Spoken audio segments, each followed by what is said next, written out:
Howdy, everybody. Welcome Hello. to another Tuesday night. How are you guys doing? Doing good, man. How about yourself? Yeah. Did anybody go fishing this weekend? No, I was working this weekend, but I did manage to get out for a few days last week. A little bit slower than I expected, but did all right. Got a few whites actually, and kind of a non-typical bite for them actually at that time of year. We were catching them on some big spoons, and yeah, it was fun. So that white bite should be firing up here right soon too. betcha. Catching the tail end of the burbot spawn. That's gonna be a blast. Yeah, that's gonna be good fun. They're probably one of the most underrated fish around. Oh, for sure. They fight so hard. I had a client out with me here this week, never caught whitefish before, and he figured for sure he was hooked into monster pike every time. Yeah. I can't say anything because they seem to elude me. Yeah. Well, maybe we can fix that. Actually, I probably can't help you this year, but next year maybe. No, I've got an idea. I probably just don't put the time into chasing them either, because I'm normally in that sort of prime time for whitefish. I'm generally on the streams and the rivers chasing trout, so it's kind of my own fault. Are you guys getting excited for open water?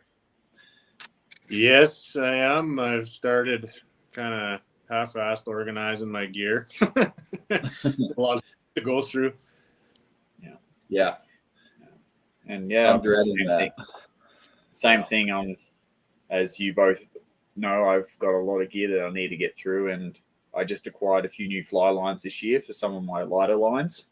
Nice. So should be good fun, and excited for that 1st of April. What are you guys most looking forward to? Open water this year. I think going back up to Lac Lamart again. Going to be up there for June. That's going to be a great time. Always enjoy going up there and guiding for a few weeks. Here at home, though, I'm actually looking forward to getting back to fishing some of the rivers and stuff, doing some fly fishing. I haven't partaken in that in a few years, and I've picked up some new fly rods and stuff, and I'm really looking forward to seeing if I've still got what it takes to catch a fish on a fly rod. You, Broden? Yeah, I'm pretty excited to try a few different streams I haven't hit before. So I'm going to try them early season and potentially get a new PB Brown. Also, I have the plans to try to chase a pike with a fly rod, but like a good sized pike, not a small pike. Yeah. So, they can be pretty chaotic just on spin gear, so it's going to be a little bit exciting with the fly rod. And you're going to do that from the kayak? Yeah. So have you got your kayak out yet and practiced paddling and stuff in your garage? No, there's a few places around Edmonton that I can actually get out all throughout the year, including winter, that I can paddle around and stuff. So as long as the weather's generally above -2 or so, I can generally get around stuff. It's just more so when you're casting and all that, just the icing of the guides and stuff. As long as it's above 0. But yeah, there's a few places that I can fish with the kayak, and it's quite funny when you're driving around the city and everyone's thinking, "Has he got a kayak on the roof?" Yeah, because I saw some pictures from the weekend. Someone was open water fishing up there. Caught a nice walleye and some pike. Yeah. No, it's the NSR's opened up, quite a few places too. So there'll be a few people bank fishing this weekend. Yeah. Yeah, for that big night walleye. Yeah, they'll be on the move soon, if not now. Have you guys? Have you ever chased sturgeon this like earlier in the year, or do you just usually wait till that's May time? I usually wait a little bit. I might try and get down to the river while the banks are still frozen this year, but we'll see what happens. Yeah. I'll be I've got the trip planned to go down Little Adam's way, and he's going to take me out sturgeon fishing down his way. Little Adam. Well, it's like we've got Adam here, and we know the Little Adam we're talking about. Little Adam. It's regular Adam. Oh, poor Adam. I think he's out for dinner, so he won't hear you making fun of his height. For this last bit of ice, do you guys have some species you're going to target? Yeah, I'm trying to get out after a few big walleye here actually over the next couple of weeks is my plan. I'll definitely try and catch the whitefish too while they're all fired up. Yeah, they're definitely fun this time of year if you can get into a solid bite. So that's kind of my plan. Yeah, Broden? Probably going to chase some perch this weekend, and then in the next week or two I'll be chasing big pike, and then same as that, I'll chase some big walleye near the end. Nice. Try to find them. Are those perch, have they transitioned a little shallower now, setting up for that spawn, or do you know that yet? I don't perch fish a lot.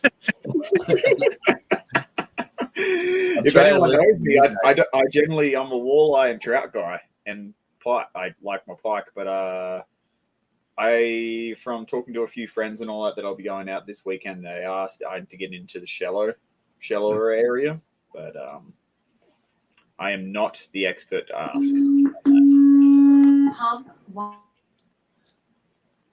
Well, Adam's on mute. Emergency. Adam's at work, everybody, so you have to he might have to run off in a moment's notice, but we'll see. Because I know this time of season, those perch are they're going to be transitioning from that deeper to shallower as they set up for spawn. So probably in like a week or so, they're going to be a lot shallower, and you're going to get a lot better bite. Yeah. What do you like to use for the perch? I personally, like when I do go for perch, I do like to use maggots, but I also like to use those. Jay from Hooked Up got me those little like 1.5 inch, maybe 2 inch twisted tail things, and the double twisted tails. Those are like killer. I've got a pack here, and they're just like a lot of my perch buddies. They'll say, "Oh, that's too big," and then they'll just see me like 5 seconds later, and I pull up a perch. I'm just like, I don't think they're that big. But yeah. No, I do like the soft plastic idea. It's just for me, I do like using bait, but even with walleye and all that, I just prefer to use soft plastics and other methods like crankbaits and stuff. Yeah. I was going to say the last time I was out fishing for perch about a week ago, they were still deep everywhere. I tried finding them up on shallow stuff, and they weren't there yet, but there was plenty of pike. Yeah. As Broden was saying, same thing. Some of those ice picks and battle grubs that Jay's making at Hooked Up Fishing, that's all I've used. I haven't bought a pack of maggots at all this year, and they're crushing perch. Yeah, for sure. Yeah, I'm excited to try those little paddle tails Jay's got. Yeah, they're sweet. They look very similar to the SBA bait ones that I used to run for a while. So and they were like same style, and they're like awesome movement, like real, and you don't have to move the rod very much at all. Yeah. But hopefully with my fancy live scope, I'll be able to find the perch a little bit quicker than most people. Maybe. So I'll be able to find them. I don't know if they'll bite, but you'll see something. Yeah. Have you played with it some more since Cold Lake? Yep, I've played with it. I really comes into its own in 60 feet. Like, mind you, like when we were at Cold Lake, we could still see a 3/8 jig in 95 foot of water easy enough. But I messing around with that forward mode and perspective mode. Perspective mode I find is really helpful in 10 foot or less, because if it's deeper, I find that you don't quite get the bottom unless you aim it right down towards the bottom, if that makes sense. Because perspective, it flips a transducer. to a flat, and it shoots out at a 12-degree angle. While at least with forward mode, it's shooting just like along there, and you can sort of look around, and you can. So it came in handy when I was last week when we were trying to find perch, because you just drill a hole and you'd be able to look around, and you just see a little school over about 30 feet, drill the hole 30 feet, and then you see Terran pull up at 3 or 4 perch. I'm like, oh, there we go. Yeah. So it's helpful in that way, but it's obviously a lot heavier than what people normally carry. Yeah, it is. It is a chore. How have you found the battery on that thing? Well, we had a 20 amps. I had a 20 amp power on that, and we ran well past 8 or so hours with that thing, and it didn't die. On the last day, it went for 8 hours and no power. And I'm just I was talking to Backwards Lithium, and they hooked me up with a 23 amp hour Dakota, which is going to actually be put in my shuttle. So I'll be able to get my full day out of that. Awesome. Nice. Yeah. What do you use, Adam? Do you have fancy live scope? No. He's old school. I still can't justify the cost of that. I'll just walk 30 feet over, drill a hole, and see if there's fish there. Yeah. I'm running. I've got a Helix 7. I have 2 of them, so that if I got a buddy out with me or whatever, they can run one as well. But yeah, just a Helix 7. Usually run that on just your 2D mode, wide angle, and then zoom in on the deeper water. I find the target separation on that just super handy for when you're zoomed in, and you can amplify up to 16 times, say in 30 feet of water. You can tell that fish is 1/8 of an inch from your jig. It's pretty cool. Yeah, for sure. And that's the same thing when I use. Oh, you go. Go ahead, Broden. Oh, it's Garmin's GT10, which is the deeper water one. You can do a similar thing. It's not. I don't think it's quite like an 1/8, but it's like really handy when you're doing like anything beyond 20 foot of water. It's really nice because you can just zoom right in, and it's like fills the whole graph up, and you've only got 2 foot of water, but it's got that whole 7-inch screen filled up. Yeah, and that's really handy. Yeah, I got pretty much the same thing on the Vexlar. You got the 6 foot bottom on the one side, then your full water column on the other when you do your zoom, which is handy. No one likes our Vexilers though, because they seem to disrupt everyone else. But that just helps us fish better. Less competition when everybody else's machine's going. That's a complaint I've got about the Hummingbird, and it seems to be only at certain lakes, and I don't know what it is about that, or if it's different bottom structure on the certain lakes. I can fish like at Cold Lake, for example. It doesn't matter how far apart we are. There's always massive interference on Hummingbird. I was fishing another lake for Lakers here a little while ago, and we were less than 20 feet apart and 90 feet of water. Didn't even have our interference rejection on, and there was absolutely no chatter whatsoever. So I've got a fix for that. Get an Vexlar. Yeah. I wonder what that is. Like, were you fishing over rocks or something, or? Well, that's it. I don't know what the deal is at Cold Lake. I know usually I'll be fishing the slope there. So I don't know if it's just a different return angle and those pings are coming back at a slightly different angle into the other transducers or what. But yeah. Was there many people around you though? No, not at all. Huh. So yeah, I always have issues with, even when I'm fishing by myself, it seems like there's a lot of interference on the screen there. Oh, really? Yeah. That's weird. Brandon's probably right. It's probably aliens or something. It's the government. Yeah. Get your tinfoil hats out. Unless you have a Vexlar. So walleye. Mm-hmm. 'Tis the season for big walleye. Yep. Where are you guys going to be targeting those fish? This time of year, I like during the day, big flash, lots of big spoons, bright silvers, UV colors. I know we've kind of talked about that before. A lot of people aren't a big fan of the UV colors, don't think they make a difference. I think they do, especially on low light days, overcast days. And at night, I'll usually go to quite a bit heavier jig, pound it off the bottom, pick it up a bit. Usually gets crushed, and you never know if you might get a burb doing that too. So, Yeah. I like. I've got the jigging jaw jacker base, and so instead of doing the little finesse movement, I jump up to that big jig wheel. And like this time of year, I don't do any stationary baits or anything. I get aggressive with both rods. So that one's got the big jigging wheel on it, and I'm normally got a rattle bait on there or something making a lot of noise, and generally do pretty well throughout the day on those. Yeah. What kind of structure are you guys looking for in depth? right now, a lot of the lakes I'm fishing, I'm starting to fish quite a bit shallower, kind of 6 to 12 feet. Oh, one sec here. Go ahead, Broden.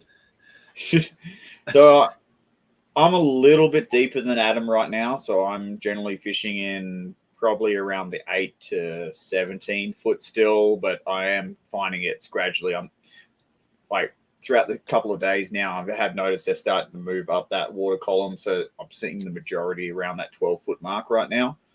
Yeah. I'd say in another couple of weeks, you'll be seeing them in the sub 10s. Yeah. Yeah, they should be moving in soon to set up for pre-spawn. And that's the reason half these March is so good is just that pre-spawn. Everything's feeding super heavy to get ready to not eat for a bit, pretty much. Yeah, that's for sure. Are you? That's okay. Are you fishing drop still then right now, Broden? I'm fishing the drop offs, but I'm also, because I'm generally fishing with someone else, so we sort of tag teaming at the start of the day. So we'll work out, like I'll start down a little bit deeper, I'll start up a bit shallower, and then I've got another guy fishing partway down the drop off, and then I'll be fishing at the top of the drop off with my jaw jacker and stuff like that. And now with live scope, I can basically just keep scanning around and seeing where the fish movement are going around. Yes, I know. But no. But generally speaking, like I said, they're coming up the water column, and you don't need live scope. It's just something for me to watch while I'm not catching fish. They are sweet. I give them that much. Yeah. But no, they are starting. I am working that drop off, but you got it. I've got a buddy that's got a live scope, and I think it's super cool for being able to pick up on structure and see where the fish are retained to that. But for myself, I feel like it just takes away some of the fun. But coming back around there quick, right now I'm fishing typically 6 to 12 feet kind of. Usually at the top of drop-offs right now, especially coming into the lower light hours of the day, the fish seem to be coming up on top. Sand or gravel, some muddy bottoms too, actually. Been surprised to find some big walleye hanging out on them, but yeah, and then just actively jigging those baits seems to be working well for me. Yeah, and you're using probably like a 2.5 inch lure right now, 3 inch. 4 to 6. No, I'm running some pretty big baits too. Like it's coming to that season where they're looking for a big food and they're super aggressive. So you run that bigger bait to hopefully wean the smaller ones out, but even the smaller ones like to take it. That's exactly it. I've been trying to eliminate a lot of those smaller fish, and anything, say like a number 2 to number 4 Len Thompson. They have the new Magnum size frostbite spoons as well. I've been using those. Yeah. And then adding bladed treble to the bottom, and that seems to really help. Oh yeah. I've got quite a few of those on a bunch of different rattle baits and even some swim bait hooks. I think that little bit extra flash helps a lot. I agree. Yeah, very much so. Rattle baits, though, I don't know what it is this year. I haven't caught a single walleye on a rattle bait this year. Oh yeah. Yeah, crushing them this year, nothing. So must be doing something different than I was last year because they aren't working for me. Yeah.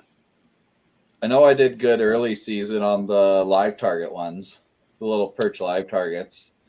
Yeah. And the golden shiners worked really good at the beginning, but I think that's the only time I went walleye fishing this year. Yeah. But it was sweet. Like, it was nonstop action up at Lac La Biche. So as soon as you could pretty much put a vehicle on, kinda, it was fire. That's But awesome. I've avoided Lac La Biche this year. I feel like it's pretty popular right now. yeah, it'll be a zoo, but some great fishing in there for sure. Yeah, definitely. And now unfortunately, one of my buddies was up there a little while ago talking to Fish and Wildlife, and they actually, lucky enough from what I heard, they were talking to the camp up there, and they actually moved the nets because for a long time they were having the nets through a lot of the major fishing areas, which was affecting quite a few people and getting a few people upset. But thankfully they're at least good about it, and they decided to move their nets away from people and all that, which is good to hear. Good. Huh. What do you guys think about the Cold Lake proposals for changes? I see what they're trying to do, but I don't know. I don't think they take into account a lot of other factors that play into fish mortality and everything else. Yeah. Broden? Well, I think I talked about it a few weeks ago as well. It's like, I'd like a slot size, but it also, when you look at the sheer volume of boats and everything that go out there, there is a lot of boats that go out there. So it almost needs a slot size as well as a tag system if you want to do that. But like Adam says, like if you take your time with fish and allow them to burp, they're going to be okay. But I've even seen it from my point of view when you see a few people just haul them up and just skull drag them basically up, and you can see them floating on the surface and they can't get down because they're bloated. Yeah. So yeah, I'd like to see I'd like to see a tagged system. Like, as much as people like to call it a money grab, it also is very good for regulating fish taken out of that lake. I kind of have to agree with Broden. I know a lot of people aren't a fan of the tag system, but if they had a tag system in place with different slot sizes and different numbers of fish that could be kept for each of those slot sizes, okay, sure, not everybody's going to be able to keep a fish, but you're going to prevent a lot of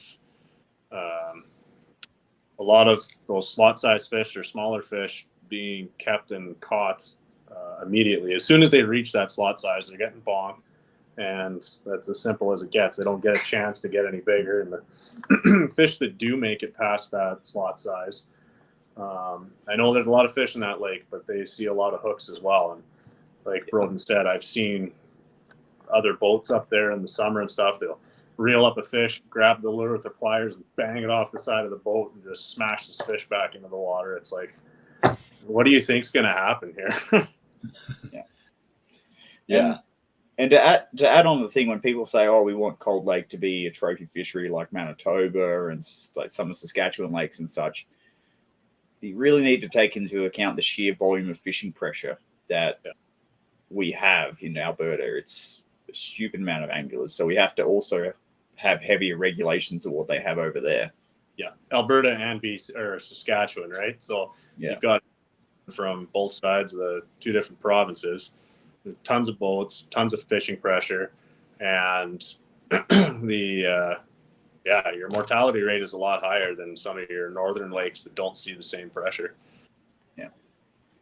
Do you think going baitless there would help at all? I support that. I think it would. I've seen a lot of fish in the winter be hooked really deep, whether on tip ups or with baits. And I don't know. I haven't used bait out there in quite a while, and I seem to do just fine. You might have to change up your techniques, but if you're not trying to improve yourself as an angler, well, not going to catch fish. Yeah, like in the winter, I was using bait on the dead stick, obviously, but in the summertime, I have no trouble with it. I don't use any bait, no scent, no nothing. It's like you can, if you're ripping a swim bait up and down that water column, or just jigging a buzz bomb, or even a big Len Thompson spoon, you're going to catch them. So I'm not against that bait ban. I know it's going to get quite a few people angry about that, because that's the thing. Like Adam says, there's a lot of people who don't want to learn. They just want to stick to the whole bait idea, but it might be a good option if it goes through. Yeah. Yeah. Yeah. Has anybody read the last issue of Outdoor Canada West that came out? TJ Schwanke's got a article in there about the Bow River and what they're looking to make for proposed changes to the Bow River. Oh yeah, is it the kind of the same as last year? Or? Yeah, and they're looking at tightening up the regulations down there, limiting the number of anglers on the river, times a day, that kind of stuff. And they were, one of their studies, I guess, if I recall correctly, they said there was something like, it was either 4,000 or 40,000 fish in this stretch of river, but like 120,000 fish were caught. So they're saying these fish are being caught multiple times, high mortality rates, etc. And they're worried about the populations of rainbows and browns in the river. So yeah, it's a good, for sure. Yeah, the thing with the bow, it's obviously it's a major fishery for a lot of the people down in Calgary and such, but it's just a tough thing to deal with, because obviously you got a lot of fishing pressure. But I think you brought it up a couple of weeks ago too, Mitch, to bring in that sort of you buy a day or something like BC does. Mm-hmm. Well, that's just for non-residents and stuff. Yeah, like it's been classified. That's not for residents. So they might have to even do that, like something just to, because like you say, Adam, I haven't seen this year's report, but I saw last year's report when angling was booming and stuff, and it was there's definitely a lot of fish getting caught 3-4 times in the week. Yeah, well, and your idea there too, like say you have to buy a license to fish that river or certain stretches of it. If you're able to do that, you're going to inject a ton of money into conservation efforts, etc., being able to restore that fishery, maintain that fishery. There's a lot of benefits. A lot of people might not like it, but if you're willing to look past the issues and take advantage of a situation that could be a lot better in 10 years down the road with true trophy fishery again and world-class opportunities, hey, I'm all for it. Yeah, like I think pretty much the Crow up to the Bow, even North Ram and stuff like that, should all be classified waters for people not in the province. Yeah. And the same as BC. BC guides shouldn't be able to come here and guide on our waters. Yeah. Yeah. Because we can't guide on theirs, so and I don't know why they can come across. And the fact that people can fish it during the spawn, it kind of drives me up the wall quite badly, because like there's like you're catching fish and like you're seeing some of these pictures that get posted up on the Alberta page, and you've got this brown that's probably 32, 33. Yeah, it's a fish of a lifetime for that person, but it looks like it's zombified and it's got white mold all over it. It's like, you just potentially killed that fish. Well, not even that. It's okay, you caught that fish, but you're also standing on its spawning grounds, ruining its reds and stuff where it's laying eggs, and not just taking one fish out of the population. No. Yeah, and most of those reds are right where you're going to cross the river anyways, because it's that lower flowing water where it's shallower, like a foot of water. So exactly, you got to watch out for that. I know it's the same as the Red Deer River. Like that used to be phenomenal brown trout through town and everything, but nowadays it's pretty hard going up to the dam to catch some real nice. You used to be able to catch a few a day. Now you got to work for them now. Yeah. I know they were talking about on the Bow, like limiting guides. Yeah. So many guides per day, which is like BC. Okay. Then I even heard a limit of fish they could catch. Then they'd have to get. That's their day. Yeah. And what do you think about that? Like you get on the water, then you say you bang off those fish right away, then you just have a boat ride? Yeah, there's a lot of ways to enjoy the river. It's no different than say you catch your limit of pike. You're not supposed to keep fishing for pike anymore by the rules, the regulations. Yeah, that's a tough call because obviously with those guides, some people are paying for that money, and like I've been on the Red Deer River upper reaches and all that. You can catch a lot of fish real quick, but if you've booked an 8-hour float trip and you limit out in 2 hours, I can understand why people would be annoyed, but it's like, that's a tough call for that one. Oh, hey, your guide's doing something right if you catch all the fish you're allowed to catch in 2 hours instead of 8. Yeah, that's a good guide. Then he just call for a pickup, then head to Boston Pizza for lunch, I guess. Lots of sun. Yeah. Do you guys have any trips planned this summer besides guiding? Nothing in the books yet. Actually, that's not true. I do have one trip up to Calling Lake. I got a group coming out of the U.S. that wants to go fish Calling Lake. So that's it for guided trips. Personal, at this point, nothing set in stone yet. But I'm going to try and fish only new water this year. No, none of the lakes I usually fish. I'm going to try and hit only new lakes. Sweet. That's always fun. Yeah. Time. I know a lot of lakes around here, and it's time to go figure out some other ones. Yeah. I've hopefully got a trip planned just as runoff is happening or just after runoff at a little hiking lake. Last year we were meant to do it, but due to the late runoff season and all that, kind of ruined our plans for that because we found out that it was still half frozen and the trail was underwater, so that was fun. So hopefully that goes ahead this year, and then potentially I might be going back home for a little bit, and sweet deal. Yeah, might be able to go catch some big species. Mm-hmm.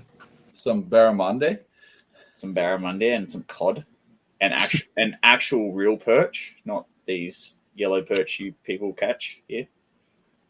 Oh, what? Yeah. You people. So no, if anyone doesn't know, Australia actually has a pretty substantial population of what they call European perch, or what we call redfin, and it's not common, but it's rather common. I've caught a couple over 20-inch, sort of thing. That's wild. And you don't fish them like people fish them here. You fish them like trout and bass and stuff. Yeah. Oh yeah, poppers on the fly rod. I only took up fly fishing here, but no, I used to run crankbaits and a few surface lures, and yeah, you'd get a few perch amongst the trees and all that. They would just smash a surface lure. Nice. That's pretty. Yeah, it's hilarious. It's hilarious. How about you, Mitch? Oh, I don't know. It's gonna be a hectic summer, I think. I'm just gonna try my best to get out. I know I'll hit some rivers around here, mostly the local lakes. Try to make Cold Lake tournament, and maybe we like to go on to BC September, so we'll see if we can make it out there for some bass and perch. But awesome. I think it'll be staying close, working on the acreage and stuff. Yeah. That the Cold Lake tournament, I think I saw a post for it, but I haven't looked into it. I'm not going to be here for that. It was the 17th, 18th of June, right? Yeah, I believe that's what it was. Registration's not open yet, but it's going to be right away. Do you know if there's a boat maximum for that? I think last year was 300. Jeez. Yeah. Or 200. No, it was probably 300. No, it was either 200 or 300. I can't remember. Well, that wasn't boat maximum. That was people too.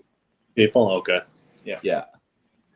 Because that was through the app. So yeah, I think it was 300 people. So probably 100 and less than 150 boats probably. But it was an amazing time. Like, that's the first time I fished Cold Lake in the summer, and it was insane. It's way better than the winter. Oh yeah. Like 10 times better. When you start thinking about numbers, say you got 300 people, you fill the tournament, you got 300 people, even if they only catch 10 fish each a day on average, that's a lot of fish caught and released. Yeah, because we were doing boating over 100 a day. Yeah. And that's insane. And the thing, because we've also got a Cold Lake tournament in August as well. And the thing is, when you with licensings and all that sort of thing, you have to actually tell them how many fish were caught. And so you have to report all the fish. And so generally, like with our tournament, you get every angler's tally, and you add them all up, and you get a mean size, biggest size, smallest size, and you send it into the fisheries, and so they each make a report. And so generally speaking, then they can keep up to date and see what the fish population's doing each year too. Yeah. Awesome. And first kayak tournament of the year is Open Creek Dam. Yes. End of May. It is. I should know because I'm a director, but I can't remember the exact date. I think it's probably the 27th, 28th. I don't know. Like, I don't know. I'm pretty. That sounds awfully familiar. We've got the Open Creek one, which basically just strictly trout fishing, but you basically come home with a prize of some sort, which is always good fun. And you don't have to have a kayak. You can use a belly boat too, right? You can use any man-powered vessel you want. You can even bring your legend boat in there as long as you paddle that thing. I don't want to be that guy. Theoretically, if you got a bunch of paddles, like a paddle steamer, and then onto an axle of some sort, I think, isn't that technically paddle powered? On a steamer? Well, you know, like a steamboat, how it's got the big paddle wheels and stuff. If you got but you're running a steam engine. Big crank on her. Yeah, but it's paddle propulsion though. Yeah, but it's still an engine. Yeah. My engine propels a little propeller. Yeah. Yeah. Maybe I'll show my Speedo and unicorn floaty. Do it. It's funny you mentioned that, because was it 5 or 6 years ago, there was a guy up in the Northern Territory in Australia who entered into a barramundi fishing competition in a unicorn floaty. Unreal. and ended up holing in that event. So you have to understand with this barramundi event with people, it's like that's a lot of money thrown around, and these guys are in $100,000 boats, and you've got this guy in a unicorn floaty who holed in the event. That's awesome. Yeah. Just goes to prove you don't need a lot to catch fish. No. As long as you know an area and what to do. Yeah. Exactly. That's all you need. So I might make it with the belly boat. We'll see. That'd be good. I'll push you around a little bit if you need. Oh, I got flippers. I'm way faster than you. No. I'll just leave a wake and you'll be like, oh, slow down. And I was like, but what other tournament lineup does the kayak series have this year? So the kayak series, as of now, I believe has 12 tournaments throughout the year. So when you're looking at the whole season long that we have, I think we've only got like 4 or 5 available weekends of a tournament not running in some way or form. So we've got the Alan Zawalski Memorial Trout Derby at Open Creek Dam, like you were saying, and then the day after we have a sucker event. So mostly for just a little bit of fun and all that sort of thing, because there's a stupid population there. And then we've also got a battle on Buffalo Lake. We have shifted our dried meat event down to Carroll side, south of Calgary, I believe it is. It's a reservoir. And like we've got our main event, East Slope. We have 2 bass events this year. One is in Manitoba, and one is in BC, Vassix Lake, I believe. Yep. Bassix? And what's that? Bassix or Vassix? Vasses, I believe. Yeah. And Smallmouth and largemouth? I believe it's both, yes. And we've also got a couple other events in Saskatchewan, the Ruby's Gated Classic, as well as the Cooley Classic. One's in Creighton area, another one's on Diefenbaker itself, and as well as the Cold Lake Derby and our biggest event of the year, East Slope, which, again, everyone who enters in there generally goes home with a prize equal to their entry fee. And it's a 2-day event. Nice. I'm probably missing an event. There's a lot of organization going on right now, getting all our CFEs and all that such right now. Yeah. Are you gonna hit up any events this year, Adam? Truthfully, probably not. I don't know. I've done a few tournaments in the past, and I like fishing for me. I don't like the pressure of putting something on the table like that. I just enjoy going out, catching some big fish, having some fun. Sure, maybe it'd be nice to put a little prize money on the table or whatnot, but in the future, I might be interested a little more. But at this point, it's more just exploring and learning on my own a little more. Nice. I am interested in, pardon me, practicing up and trying to get into a kayak as well, to get into some of the smaller lakes and stuff that I can't get my boat into. So that's something we'll have to talk about here in the future, Broden. I know a few people with probably 8 or 9 kayaks in their garage, so we have options. Yeah, roger that. What is a good starting kayak, Roden?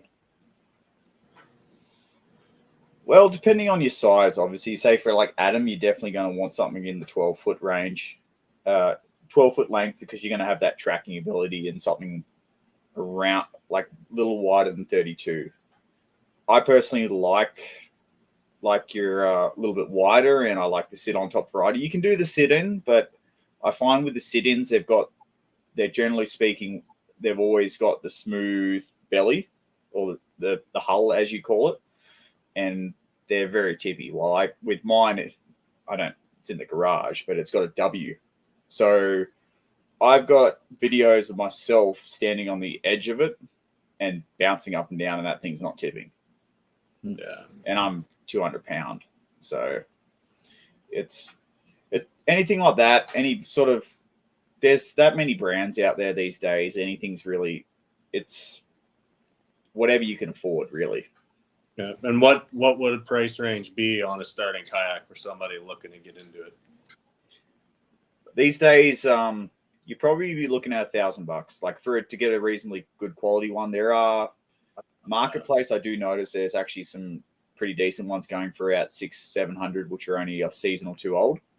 But yeah, like mine, for instance, I got that for $1,500, but that also has a lot of gear track and everything along the side and tie down, so I can set that thing up like a bass boat if I really wanted it to, but I don't like that. Once you get one of these kayaks and it's all outfitted and stuff, what do you think somebody's looking at spending? Well, generally speaking, like when you're like most people, which when I talk to people, I don't believe 90% of the population understand how to use side scan. So I don't believe getting a side scan unit is needed. Like, sure, the 7-inch screen is nice to have, but you can get a fish finder for $300-400 that's going to read your bottom. That's all you really need. And like I said, kayak, $1,000, $1,200. Couple of like little rod holders. You can just get a milk crate from the backyard and put a rod holder on the back and some bungee cords. Throw a few tackle boxes in the back there. You could be on the water for $1,200 if you play it right, because a lot of the anglers who are getting into it have a lot of the gear. Yeah, like all the fishing accessories itself. You're only really looking at a kayak, paddle, but paddles can range from anything from like $40 all the way up to, I know a guy who paddles around in a $600 paddle, which like it's got carbon inlays and like got foam. It's just, I can't understand spending that sort of money, but the guy basically paddles all the time, so I can't really blame him. And if you want to spend the money on stuff, it's your own opinion. And then, like I said, you can look at that and get like a kayak card if you want to, if it's getting too heavy. But that's sort of nitpicking on things. Yeah. All right. See, like something. I wouldn't be willing to spend that much money on live scope or something else, but something like that gets me out on the water and a lot more accessible and checking out spots. That's something I would spend the money on. And that's why I'll never get rid of a kayak. And people, I do come across people, and they, like, especially at Cold Lake, and say, "You going out to Cold Lake in a kayak?" I said, "Yeah." Like, why not? Like, you don't need to be spending all this money on these big boats and stuff. I can fish a lot of the lakes. I've fished in the ocean in Australia with swell in a kayak. It's not really, as long as you're competent with it and you're not a complete idiot and wear your PFD and stuff, you're relatively safe. Yeah. If someone's looking to buy a used kayak, is there anything to look for when you're buying it that maybe some kayaks get damaged more, or are they all pretty strong these days? So generally speaking, if you want to get into a decent quality kayak, you want to look at one that you can, on the back end of it, has a replaceable like skid plate almost sort of thing.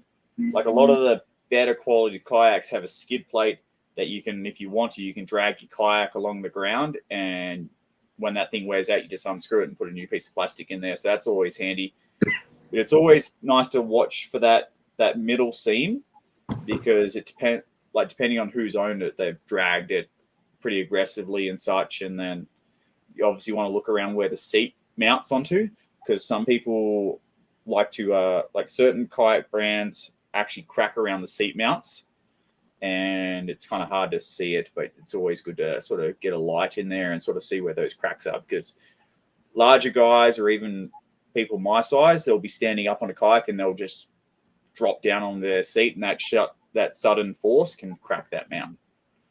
But I haven't cracked mine yet, and I'm pretty aggressive with mine. Cool. Yeah. Good. Getting out of kayaks, what kind of boat you run, Adam? I got myself a newer Crestliner. Picked it up in 2021. It was a 2020 model. Got a good deal on it. It's the Vision 1700, so 17 and a half feet. I did a lot of research on a lot of different boats before deciding to go with that one. I really liked how the rod storage was laid out. I've got the rod tube in the middle, or the rod case in the middle, that'll hold up 12 rods up to 7 feet. And on the side, I can store 5 rods up to 8'6". So when I have my bigger, heavier casting pike and Laker rods, I can stuff them all on the side. They're easy access. The full windshield was nice.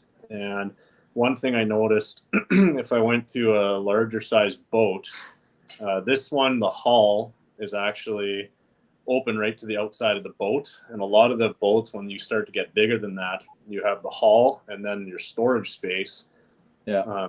That takes up a lot of the floor plan. So there was actually more usable space in the smaller boat for quite a bit lower price point.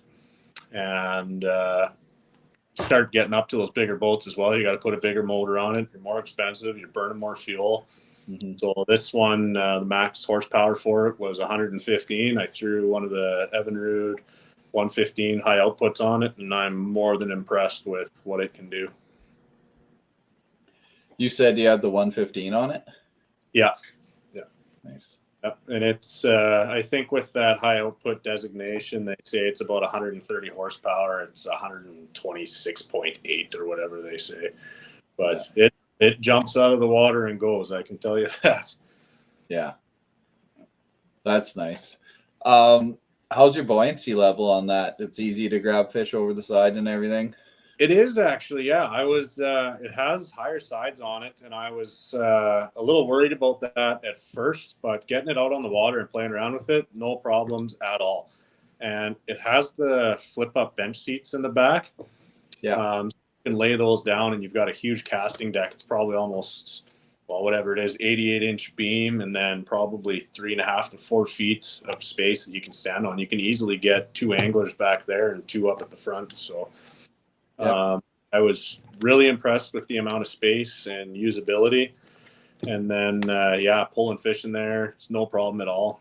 And I have one of the big Gorilla nets actually, and where my anchor points are on the back of the boat, I can hook the loop of the net right on that and touch my net when I got a fish in there. I just scoop my fish, put it on the anchor point, leave my net in the water, and I'm hands-free. It's pretty awesome. Nice. Do you have a trolling motor on the front of that thing? I do, and I actually I would have liked to have got the Tarova 80, but with the iPilot link and all that. But I just set the Power Drive 70 iPilot, and it's actually really impressed me. It was about half the price of the Tarova, only 10 pounds less thrust, but it seems to motor me around the lake no problem. And I have 2 Group 31 batteries in there right now, lead acid. And I can get, when the weather's decent, I can get 2 days out of those batteries. So I was really impressed with that. That's but crazy. I'd like to upgrade to lithiums. And at this point, just once I've got the money, I'll do it. I'm not in a huge rush, seeing as I can get so much out of those lead acid. So with the power drive, is the power drive the one that's belt steered? Like it's got the belt? No, it's all mechanical as well. Same. It's pretty much that model there. I think they upgraded into the Tarova originally. Okay. But it has the iPilot on it as well, just not the iPilot link, but I can still record tracks, everything else. I can't connect it to my Hummingbird with the One Boat Network and all that.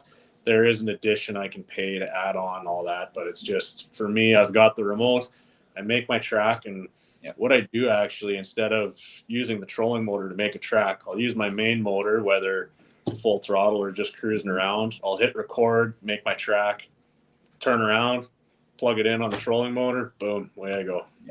Yeah, that's sweet. I think, with that whole iPilot and the tracking, when they brought out that tracking feature and how you can save tracks, it's a huge game changer. Like we had one on our boat back in Oz, and that was great because you could do laps around the one lake, and you could press certain features and like go around certain weed beds and just start hammering. Yep. It just saves a lot of time. Like once you've got that track in, you can go out to that one lake every time and just press play, and it's like, don't have to do anything. Well, and the other thing too, I really like with that is you can say for whatever reason, the water level's down 3 feet and your track's usually in 10 feet. All of a sudden now you're in 7. You can offset your track 20 feet, 30 feet, whatever it is, and it takes you out to that depth. Not having the iPilot link, I can't follow specific contours and stuff on the maps that I'm making, but it is definitely still handy to have that tracking ability. The spot lock as well. I know everybody raves about spot lock. I didn't think it was going to be that big of a deal. Oh man, hands down worth. If that's all that motor could do, I'd still pay for it. 100%. And then you get the guys with those auto deploy ones, and they just press the button and it goes, oh, you don't have to do anything. It's like, used to always watch that ad when Minn Kota brought it out, and the guy launches the boat and presses a button and auto deploys and goes around. That's they're pretty nifty. But I've been super impressed how strong that spot lock is actually for when it's really rough or windy, big waves. I don't move. It's pretty wild. I'm really impressed. So I know my buddy's got the 54, I believe, and he can stay in a river, like in a reasonably good current, and stay in that one spot in his boat. That's awesome. Yeah. So they're impressive things, and especially in the river when you don't have to be throwing an anchor out and all that sort of thing, it's massive. Yeah, I remember fishing with Wes David a few years back now, And that was the first time I seen the spot lock. And the day we were filming was just windy as all get out. And that thing was coming out and dropping back in, but it still held us right on that spot. It was just insane. Yeah. And yeah, this year I'll be upgrading because my motor guide kind of pooped the bed last year. So I have to order one here sooner than later. I guess it's almost that time. Yeah. It is, and they've been in short supply. I know that for sure. So, yeah.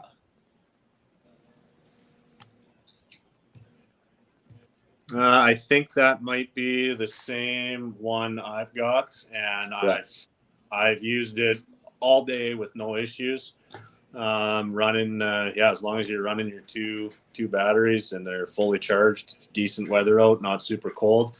I've got 2 days between trolling all day. Like I literally run across the lake or wherever I'm going with my main motor, and then I use my trolling motor for like 14 hours a day. And I've never had an issue with running out of battery in a full day. And there's times in the summer when the weather's been nice, I've got 2 full days. By the end of the second day, I am starting to notice a bit of a power loss, but crank up your battery or crank up your speed a little bit more to make up for that loss. And yeah, I've never had an issue. 2 days at Cold Lake this summer, anchoring on different spots with the spot lock. I didn't charge for 2 days, and yeah, I never had an issue with battery. So, yeah. Huh. Yeah, I'll have to get new battery. I'll be getting new batteries, some new lithiums for this year in the boat. So I love the lithiums. They're light and they just last forever. Yeah, and that's that, and they don't lose power right until the end, right? So you see your power. But when you lose power, it's gone. Yeah. You can't limp it back.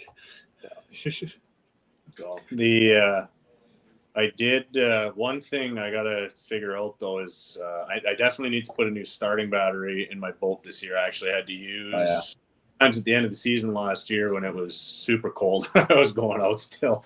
It was well below zero, and my starting battery was giving out on me. But so that's something to keep in mind if you are going away from the lead acid batteries. You won't use those lithiums to jump your starting battery.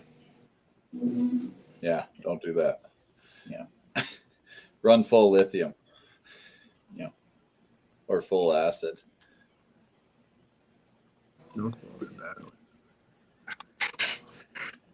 I think it just depends on the batteries too. Like, yeah, mine with the regular batteries, I can get a day, but not more than that. It's like you said, it's back certain brands of batteries too. Some batteries are just built better than others, not to mention how well you've looked after them. And and like your 17-foot Crestliner, it's a newer model, so it's not like the old school heavy aluminum. It's pretty light, so that all comes into play. 100%. That's one of the biggest reasons I went with that boat as well. Is it's still light. Like I can tow it around my yard with my quad, no problem. Yeah. And then don't even might be allowed in here. Firecrackers. Yeah, the guys are trying to light me up here. Oh, Frank's at work. It's a good time. The batteries, the big thing there is making sure you maintain your batteries and keep them in good shape. Like I'll see people that run their batteries right dead, then they don't charge them for a month before they go out the next go. And well, guess what? They're not going to take a full charge. You're not going to get the power you're needing out of them. So yeah.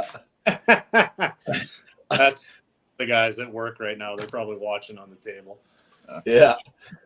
How much is your boat?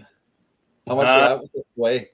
Dry. How much does it weigh? I think all said and done without the motor, the boat itself, I think is 1,800 pounds, but can't remember for sure. I know my Legend's 2040, I think, dry without the motor. Yeah. Well, that was things about the Evinrude actually. One of the reasons I went with that over the 4-stroke was that motor is significantly lighter than a comparable 4-stroke. Yeah. Yeah, because I'm 18 foot. Then I have the CT Mercon with the 115. Yeah. And I think that's like a 600 some pound motor at least. Yeah. And that's my motor's just over 400 pounds. Yeah, that's nuts. How's that on fuel with the Man, it is phenomenal. I cannot believe how good the fuel mileage is on that thing. In a full day on the water, I've never used more than 20 liters of fuel. Oh yeah. Yeah, that's about the same as me. Yeah. I'm really happy with it. It's been awesome. And I don't have to run premium. They recommend 87 octane, so it makes it a little cheaper too. Oh yeah. Sweet. Well, we're running out of time here, fellas. Thanks for being on. Another great Tuesday. Glad I'm able to make it all the way through without a call. Worked out good. Thank you for everyone not lighting your house on fire for Adam. Yeah. Well, I know some people know and stuff, but we lost a great angler this week. Earlier this week, Andrew McFlurry. It was just a sudden thing, and a great guy all around, great guide, great angler, a big loss to the fishing community. Yeah. I know tons of people have fished with him. He was always out to help guys out and just go fishing. I know you guys kind of know him a bit. He was definitely one of the first people to support me when I started to really jump back into the fishing side of things, and he's always there to answer some questions or get out fishing, whether ice fishing or in the summer. And one of the very first people to start hooking me up with information on Cold Lake. I know he fished up there a ton, so yeah, definitely another tragic loss. Yeah, there's just been, it seems like too many this year already. I don't know if we're just getting old or what, but needs to stop. Yeah, it definitely does. But hate to end off on a sad note like that, but I didn't want to start off on a sad note like last time with Matt. So yeah. Everyone, be safe out there. If you're having any problems or anything, contact a friend, contact me. Hey, talk through it. Yeah. Yeah. You got friends out there. So if you need anything, there's always someone to listen. There is. We'll see you next Tuesday. I hope everyone has an awesome weekend and bend some rods out there and let me know how it goes. We'll see you Tuesday. See everybody. Good luck out there, fish. Take care.